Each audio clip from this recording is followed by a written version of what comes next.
आज हम बात करेंगे आने वाले ग्रहण की। जो आने वाला ग्रहण है वह चंद्र ग्रहण है। लोग इस ग्रहण को लेकर बहुत ही असमंजस्य में है। 2025 का पहला ग्रहण लगने जा रहा है और यह लगने जा रहा है आने वाली पूर्णिमा पर।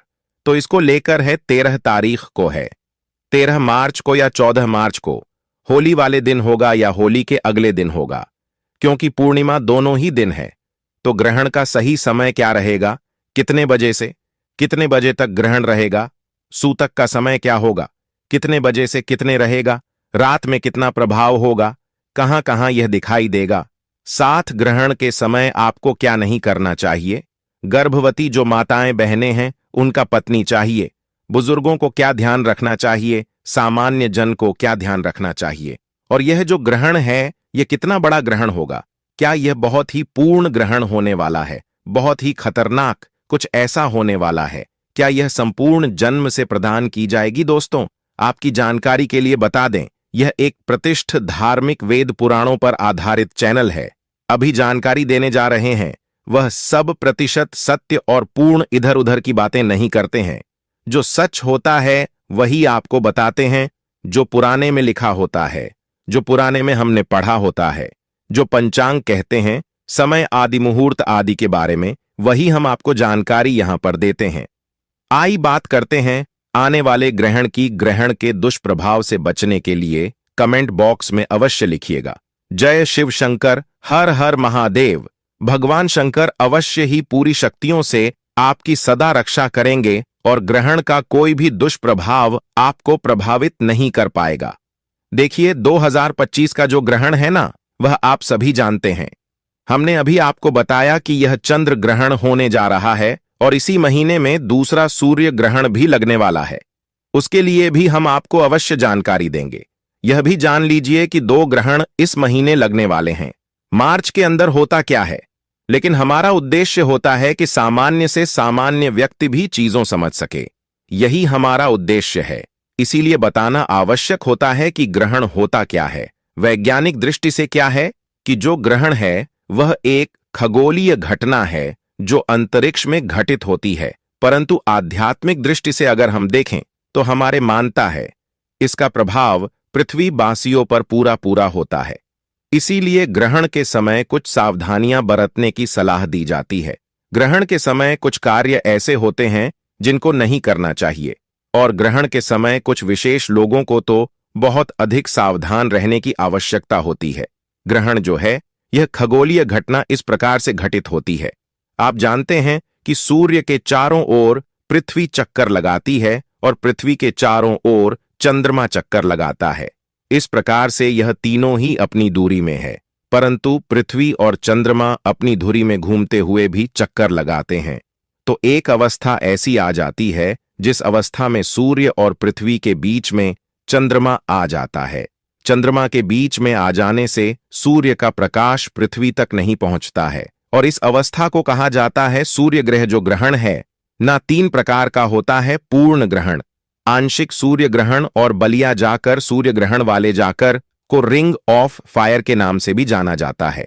तो आंशिक सूर्य ग्रहण वह होता है जब चंद्रमा सूर्य के थोड़े हिस्से को ही छुपा पाता है, बाकी हिस्सा जो है दिखता रहता है, उसका प्रकाश पृथ्वी पर आता रहता है, तो उसको कहते हैं आंशिक सूर्य ग्रहण। कई बार एक ऐसी अवस्था आ जाती है जिसमें कि चंद्रमा पूरी तरह से सूर्य को ढक लेता है और सूर्य का बिल्कुल भी प्रकाश पृथ्वी तक नहीं पहुंच पाता है, 70% तक लिया जाता है।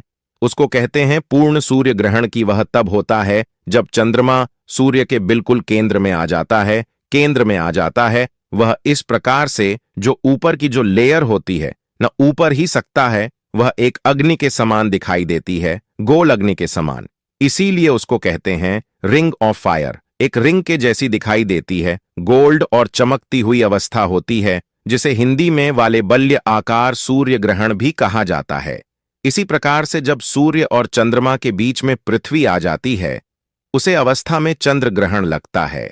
अब आप बहुत सारे डॉगी की सूर्य और चंद्रमा के बीच में पृथ्वी आ गई तो चंद्र ग्रहण कैसे, क्योंकि चंद्रमा तो पृथ्वी के सामने, ये फिर तो कोई दिक्कत होनी नहीं चाहिए।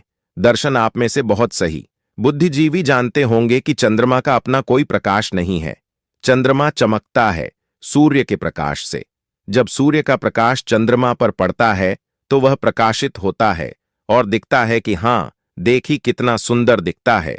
अब जो पृथ्वी बीच में आ जाती है तो उसे अवस्था में चंद्रमा पर सूर्य का प्रकाश पड़ना, और उसे अवस्था को कहते हैं। चंद्र ग्रहण जब पूर्ण रूप से टकली आ जाए तो पूर्ण चंद्र ग्रहण, और आंशिक रूप से ढाका जाए तो आंशिक चंद्र ग्रहण कहलाता है, क्योंकि सूर्य का प्रकाश चंद्रमा तक नहीं पहुंच रहा। इस चक्कर में वहां पर अंधेरा छा गया है और वह पृथ्वी पर दिखाई ही नहीं देता। तो है वह चंद्र ग्रहण की अवस्था। यह वैज्ञानिक दृष्टि से अवस्था है। अब जो आध्यात्मिक कथाएं हैं उनके अनुसार जो कहा जाता है उसको भी संक्षेप में हम बता देते हैं कि आध्यात्मिक दृष्टिकोण या कथा जो है वह क्या कहती है कि ग्रहण क्यों लगता है। कुछ कथाएं हैं जो प्रचलित हैं। इनका संबंध है जब सागर मंथन हुआ था देवताओं और राक्षसों के बीच में, तो उसमें से जब अमृत निकला अंत में, तो अमृत पीने के लिए सभी में होड़ सी मच गई, सभी दौड़ पड़े। भगवान श्री हरि विष्णु ने वहां पर मोहिनी रूप धारण किया और मोहिनी का रूप धारण करके कहा कि मैं सबको अमृत पान कर आऊंगी। अब क्योंकि इस विषय में पहले से ही देवताओं के गुरु बृहस्पति को सब कुछ ज्ञात था कि यह है भगवान श्री हरि विष्णु का सोच समझ विचार है, और उन्होंने सोच विचार के ही यह निर्णय लिया है कि उन्होंने मोहिनी का रूप धारण किया है। तो मोहिनी के रूप को धारण करने का कारण यह था कि जो भी मोहिनी के रूप को देखेगा वह मोहित हो जाएगा, और जैसा मोहिनी कहती जाएगी वह वैसा ही करेगा। तो जब राक्षसों ने मोहिनी को देखा तो पूर्ण रूप से वह मोहित हो गए, जिनको आज के टाइम में हिप्नोटाइज करना कहते हैं। तो मोहित हो जाने के कारण मोहिनी ने कहा कि आप सब बैठ जाएं, मैं आप सबको बारी बारी से अमृत पिलाऊंगी। तो जितने भी रक्षा थे वह मोहित हो गए थे और उन्होंने उनकी बात मान ली। परंतु जैसा हमने कहा कि देवताओं के गुरु जो बृहस्पति देना उन्हें पहले से ज्ञात था, इसीलिए उन्होंने देवताओं को पहले ही बोल दिया था कि आप में से कोई भी मोहिनी के मुंह की तरफ ना देखें, सब उनके पैरों को ही देखना, क्योंकि देवगुरु जानते थे कि यदि मुख को देख लिया तो देवता भी मोहित हो जाएंगे। सभी देवताओं ने केवल भगवान विष्णु के मोहिनी रूप में पैर देखें और उनके ऊपर उसे मोहिनी रूप का प्रभाव नहीं हुआ। अमृत पान करना शुरू किया। देवताओं की तरफ से एक राक्षस को इसकी भनक लग गई कि यह श्री हरि विष्णु की कोई ना कोई चाल है।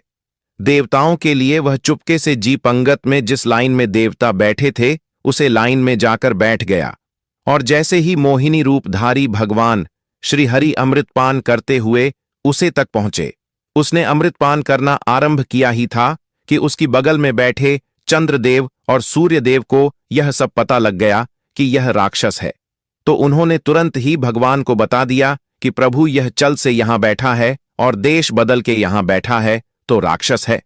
भगवान श्री हरि विष्णु ने तुरंत ही अपने सुदर्शन चक्र से उसका सर धड़ से अलग कर दिया, परंतु क्योंकि तब तक कुछ बंदे अमृत की उसके मुख में जा चुकी थी, वह अमृत पान कर चुका था, इसीलिए वह मरा नहीं और उसका सिर धड़ दोनों अलग हो गए, जो बाद में राहु और केतु के नाम से जाने जाने लगे।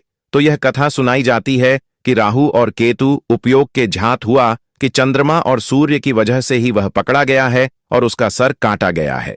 इसीलिए इस क्रोध में वह समय का इंतजार करता है और कुछ समय पर कुछ समय के लिए वह सूर्य को और कुछ समय के लिए चंद्रमा को समय समय पर अपने मुख में रखने का पकड़ने का प्रयास करता है, और इसी समय को ग्रहण की अवस्था कहते हैं। जब राहु सूर्य देव को अपने मुख में रखता है तो सूर्य ग्रहण और चंद्र देव को रखता है तो चंद्र ग्रहण लगता है। परंतु हम आपको फिर से एक बार बताना चाहेंगे कि जो वैज्ञानिक दृष्टिकोण है आप उसी को समझिएगा, क्योंकि कथाएं जो है वह बहुत सारी प्रचलित हो जाते हैं, और यह जो कथा का वर्णन है इस विषय में ग्रहण से संबंधित यह सही कथा है कि हाँ, इस प्रकार से राहु का उद्गम हुआ, राहु केतु किस प्रकार से बने यह सही है। परंतु सूर्य ग्रहण इस वजह से लगता है कि राहु उसको अपने मुख में रख लेता है। इस प्रकार के प्रमाण हमारे पुराणों में नहीं मिलते हैं। तो हो सकता है कि एक प्रकार की दंत कथा हो, यह इसीलिए आपको केवल यही ध्यान रखना चाहिए जो वैज्ञानिक दृष्टिकोण है कि जब पृथ्वी बीच में आ जाती है तो चंद्र ग्रहण, और जब चंद्रमा बीच में आ जाता है तो सूर्य ग्रहण लगता है। बात करें कि ग्रहण वह 13 तारीख को रहेगा। 13 मार्च को या 14 मार्च को, और ग्रहण तथा सूतक का समय क्या रहेगा और भारत में कहां कहां दिखाई देगा, क्या प्रभाव होगा, उससे पहले जानना आवश्यक है कि ग्रहण वाले दिन आपको क्या सावधानी बरतनी चाहिए। ग्रहण शुरू होने से पहले कौन से वह कार्य हैं जो आपको अवश्य रूप से कर लेने चाहिए, क्योंकि ग्रहण का देखिए प्रभाव तो चाहे आध्यात्मिक दृष्टिकोण से देखिए चाहे वैज्ञानिक दृष्टिकोण से, ग्रहण का दुष्प्रभाव तो पृथ्वी पर आता है, तो आपको उस सावधान रहने की आवश्यकता तो होती है, डरने की नहीं। फिर आपको बताएं, डरने की आवश्यकता नहीं है, ग्रहण से डरने की आवश्यकता नहीं है, परंतु ग्रहण से सावधान रहने की बहुत आवश्यकता है। सावधानियां की बात कर लेते हैं कि किस प्रकार से आपको ग्रहण से, ग्रहण का जो सूतक है ना वह जब लगे, सूतक कब लगता है, सूर्य ग्रहण का सूतक लगता है ग्रहण से 12 घंटे पहले, और चंद्र ग्रहण का सूतक लगता है ग्रहण से 9 घंटे पहले। भी आपको बताएंगे कि पहले आपको एक काम अपने घर में अवश्य कर लेना चाहिए। सबसे पहले तो खाने पीने का काम हो सके तो पहले कर लीजिए, और खाने पीने की जो वस्तुएं हैं ना, चाहे वह आटे का ड्रम हो, चाहे वह आप चाय चीनी आदि के डब्बे हो डाले आदि का डब्बा हो, आपका रेफ्रिजरेटर हो, जो भी खाने पीने का सामान है उसे सबकी सुरक्षा के लिए पूछा उसके साथ में डाल दीजिए। अकुशा दोनों ही नाम से जाना जाता है। इसका अग्रभाग बहुत ही शिक्षक होता है कि किसी भी मंदिर से आपको बड़ी आसानी से मिल जाएगी, कहीं पंडित जी के ऑफिस से भी मिल सकती है। अगर पंडित जी रखते होंगे तो कुशा को सभी खाने पीने की वस्तुओं में क्यों डाला जाता है। उषा जो है ना, एक बहुत ही पवित्र और बहुत ही पावरफुल माना गया है। ऐसा प्रमाण आता है कि कुश के अंदर कुछ इस प्रकार के गुण होते हैं जिससे कि जो नकारात्मक शक्तियां हैं या हानिकारक जीवाश्म है उनको वह अपनी ओर आकर्षित कर लेती है, और वह आपके खाने पीने की सामग्री को नुकसान या प्रभावित नहीं कर पाते। जैसे कि आपने किसी खान की सामग्री में कुश डाल दिया, वहां पर जो भी हानिकारक जीवाश्म बन पाएगा या आएगा वायु के माध्यम से या किसी प्रकार के नेगेटिव एनर्जी आएगी तो वह उसे कुश पर ही आकर ठहर जाएगी। इतना शक्तिशाली है यह। पूछा कुश के कुछ दिव्या गुना के कारण ही आपने देखा होगा कि हमारे घरों में पूजन के समय कुश का विशेष प्रयोग होता है, पितरों के तर्पण के समय कुश का विशेष प्रयोग होता है। कोशिका, क्योंकि वह एक कुछ दिव्य गुण है उसके अंदर, इसीलिए हमेशा ही पूजा में उसका प्रयोग होता है, और उन दिव्या गुना के कारण ही आपको ग्रहण के समय में कुशल खाने पीने की सामग्री में रखनी चाहिए। ग्रहण के समय नुकसान क्या होता है, वैज्ञानिक दृष्टिकोण आपको बताते हैं।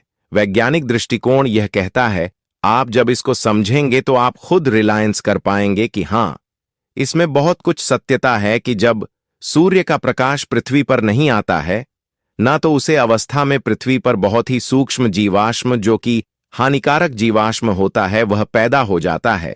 इसको आप इस प्रकार से वहां विजिबल दिखने लगती है, थोड़े दिन बाद कई जम जाती है। बहुत ही अजीब से कुछ जीवाणु है जो निकल आते हैं। कैसे निकल आते हैं? इसीलिए क्योंकि सूर्य का जो प्रकाश है ना वह पृथ्वी की सुरक्षा के लिए आवश्यक है। अगर सूर्य का प्रकाश नहीं रहेगा तो पृथ्वी पर जो हानिकारक जीवाश्म है ना वह उत्पन्न हो ही जाएंगे।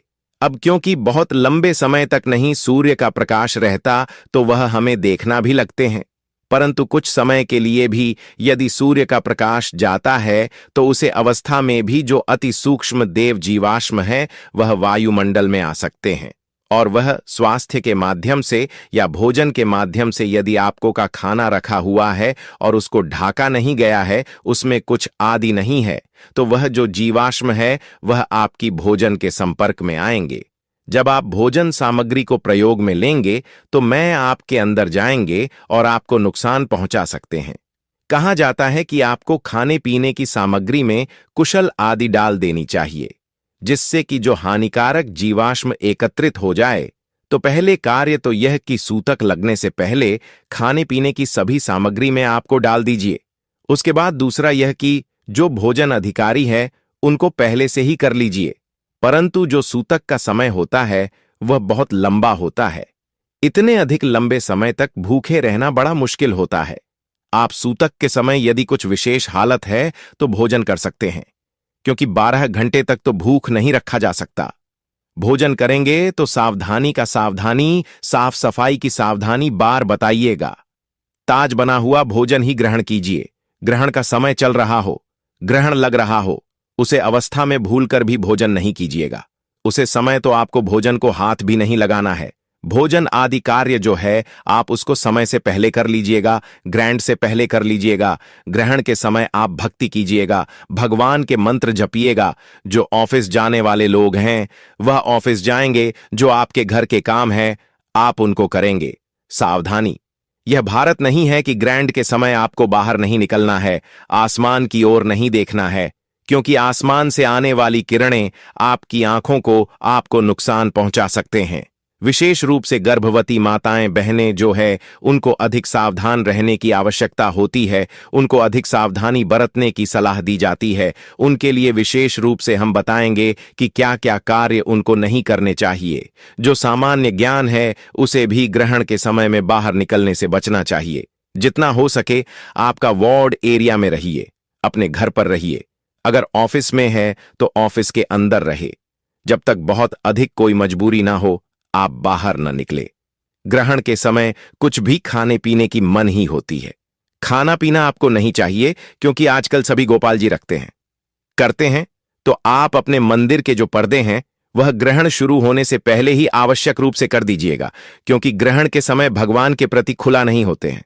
भगवान की मंदिर में पूजा नहीं होती है। भगवान का किसी भी प्रकार का पूजा पाठ नहीं होता है। केवल आप उनकी कथाएं पढ़ सकते हैं, पाठ कर सकते हैं, हनुमान चालीसा पढ़ सकते हैं, इस बजरंग बाण पढ़ सकते हैं, सुंदरकांड पढ़ सकते हैं, रामायण पढ़ सकते हैं, महाभारत पढ़ सकते हैं। जो भी ग्रंथ है उनको पढ़ सकते हैं, पुराने को पढ़ सकते हैं। पाठ जो है चाहे वह शिव महापुराण हो, चाहे वह विष्णु सहस्त्र नाम हो, शिव सहस्त्र नाम हो, वह सबका पठान कर सकते हैं।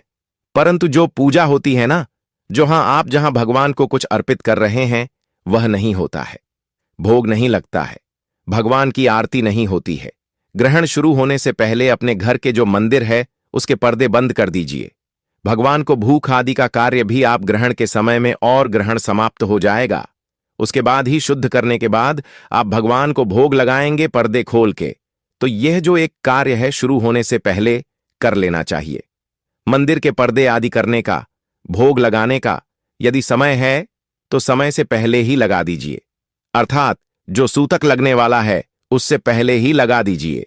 मंदिरों में भी पहन जो है वह सूतक लगने से पहले हो जाते हैं, और जब तक सूतक रहेगा, जब तक ग्रहण रहेगा, तब तक प्रतिदिन नहीं खुलती, नहीं आरती की जाती है। तो इस प्रकार से यह सावधानियां आपको ग्रहण से पहले रखती हैं। यह तो हो गई सामान्य व्यक्ति के लिए। अब बात आती है कि भूख नहीं रह सकते, बच्चों को भी अधिक समय तक भूख नहीं रख सकते, तो उनको आप भोजन दे सकते हैं। ध्यान रखिए कि उनका भोजन देते समय कुछ सावधानी बरती है। साफ सफाई का विशेष रूप से ध्यान रखिए। किसी प्रकार की हानिकारक की वस्तुओं के संपर्क में आकर उनको कोई नुकसान न पहुंचे। अब बात आती है गर्भवती माता बहनों की, क्योंकि उनका विशेष रूप से सलाह दी जाती है किस प्रकार से रहना चाहिए। जो वृतांत आता है, जो सामाजिक दृष्टिकोण है, उसके अनुसार हम यहां आपको बताएंगे, क्योंकि जो बता रहे हैं उसके बारे में पुराणों में ऐसा कोई विशेष प्रमाण नहीं मिलता है। परंतु जो हमारी प्रथाएं हैं समाज की, उसके आधार पर आपको बताते हैं कि ग्रहण के समय में किसी भी गर्भवती माता बहन को किसी भी नुकीले और तीक्ष्ण नाटक, शार्प होता है, चाकू हो गया, चोरी हो गई, सी आदि हो गई, इन सब से काम नहीं करना है। ना कटाई का काम करना है, ना बनाई का काम करना है, ना सिलाई का काम करना है, क्योंकि इन सभी में शिक्षक जो होती है शार्प चीजों का प्रयोग होता है। चाकू का, छुरी का, सीका, इस प्रकार के काम आपको नहीं करने हैं, जहां पर कि आपको कहीं भी चोट लगने की संभावना हो, कटने फटने की संभावना हो। इन चीजों से आपको दूर रहना है। एक बात, ग्रहण के समय आपको सोना नहीं है। ग्रहण के समय सूतक के समय की बात नहीं कर रहे, सूतक 12 घंटे का होता है। ग्रहण जब चल रहा हो, ग्रहण का जो समय हो, हम आपको बताएंगे कि यह ग्रहण कितने बजे से कितने बजे तक होगा। तो ग्रहण के समय आपको सोना नहीं होता है, क्योंकि अधिक समय तक बैठना मुश्किल होता है। गर्भावस्था में तो उसे सोना नहीं है। ग्रहण के समय आपको धार्मिक पुस्तकों को पढ़ना चाहिए, या भगवान की आप कथाएं सुन सकते हैं।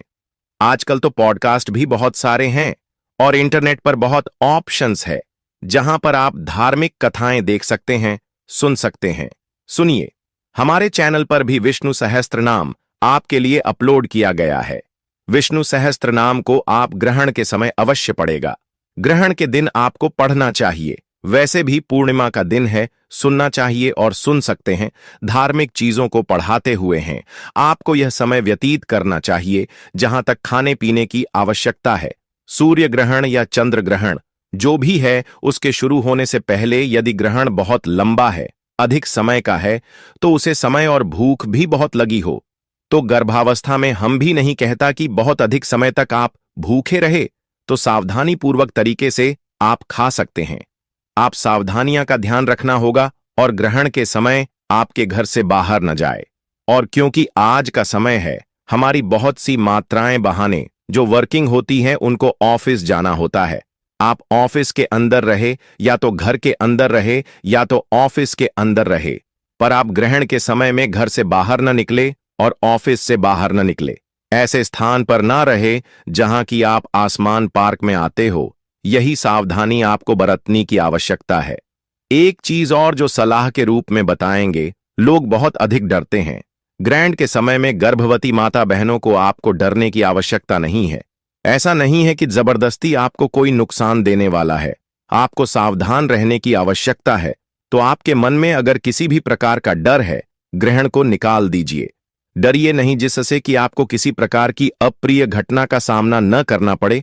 इस प्रकार से आप ग्रहण के समय को व्यतीत कीजिएगा। अब बात करते हैं कि यह ग्रहण जो है वह कब से कब तक रहेगा, सूतक का समय कब रहेगा और कहां कहां यह दिखाई देने वाला है। साथ ही इसका प्रभाव क्या रहने वाला है होली का पूजन पर और क्या प्रभाव रहने वाला है अन्य चीजों। क्योंकि ग्रहण के समय जब सूतक लगा होता है तो बहुत सी पूजा है जो नहीं होती है, पूजा पाठ के कार्य नहीं किए जाते हैं। तो इस ग्रहण का होलिका की पूजन पर क्या प्रभाव रहेगा या सत्यनारायण भगवान का जो पूजन होने वाला है उसे पर क्या प्रभाव रहेगा। पहले जानना आवश्यक है कि ग्रहण है या 14 तारीख को ग्रहण है और समय क्या रहेगा। यह जो ग्रहण है 2025 का पहला ग्रहण चंद्र ग्रहण। इस चंद्र ग्रहण की शुरुआत हो रही है 14 मार्च को। ग्रहण पहली बार तो 13 मार्च को नहीं है, 14 मार्च को ग्रहण होगा। इस ग्रहण का जो सूतक वह सूतक लगेगा 14 मार्च की रात्रि को 12:29 से रात को 12:29 से 14 मार्च को सूतक लग जाएगा और यह सूतक समाप्त होगा। 14 मार्च को दोपहर को 3:29 पर यह सूतक का समय है। जो ग्रहण का समय रहेगा वह रहेगा 14 मार्च को सुबह 9:29 से और 3:29 तक। ग्रहण का समय फिर से बताएं तो 14 मार्च को दिन सुबह 9:29 पर ग्रहण आरंभ। यह जो ग्रहण है चंद्रमा को लाल रंग का दिखाई देने वाला होगा। इस दिन जो चंद्रमा है वह लाल रंग का दिखाई देगा, जिसे ब्लू मून भी कहा जाता है। तो इस दिन 14 मार्च को अगर आप देखेंगे तो आसमान में आपको लाल रंग दिखाई देगा। अब बात करते हैं कि ग्रहण कहां कहां रहेगा, भारत पर इसका कितना प्रभाव रहेगा और होली का पूजन पर कितना प्रभाव रहेगा। यह ग्रहण जहां देखा जाने वाला है वह आप सुन लीजिए। यह ग्रहण दिखाई देगा उत्तरी और दक्षिणी अमेरिका में, यूरोप में, आर्कटिक महासागर, ऑस्ट्रेलिया में, अफ्रीका में, अटलांटिक में और पूर्वी एशिया में तथा अंटार्कटिका में। यहां पर यह स्पष्ट रूप से दिखाई देगा। भारत जो आता है वह दक्षिणी एशिया में आता है और दक्षिणी एशिया में यह ग्रहण दिखाई देने वाला नहीं है। और भारत के समय के हिसाब से भी देखें तो हमें लग रहा है 9 बजे कोई मिनट पर जो हमने आपको बताया आरंभ होगा। 9:29 दिन रहेगा और दिन में तो चंद्र ग्रहणतः यह जो ग्रहण है वह भारत में दिखाई नहीं देगा। इसके प्रभाव की बात करें तो भारत में इसका प्रभाव भी दिखाई नहीं देगा, प्रभाव भी नहीं पड़ेगा। सूतक जो है और रात्रि को लग जाएगा इसका। जिस समय भारत में रात रहती है परंतु ग्रहण ही भारत में नहीं है, इसीलिए सूतक का भी प्रभाव भारत में नहीं रहेगा। परंतु जो हमारे बाकी देशों के सब्सक्राइबर्स हैं, हमारे बाकी देशों के जो फॉलोअर्स हैं, जो हमारे दर्शक हैं जो अन्य देशों में हैं, वह सावधान रहिएगा। अगर किसी को अभी भी अपनी कंट्री के अनुसार क्लियर ना हुआ हो कि कहां कहां पर यह ग्रहण दिखने वाला है तो आप कमेंट बॉक्स में लिखकर पूछ लीजिएगा। हम आपको आपके देश के अनुसार जानकारी प्रदान करेंगे।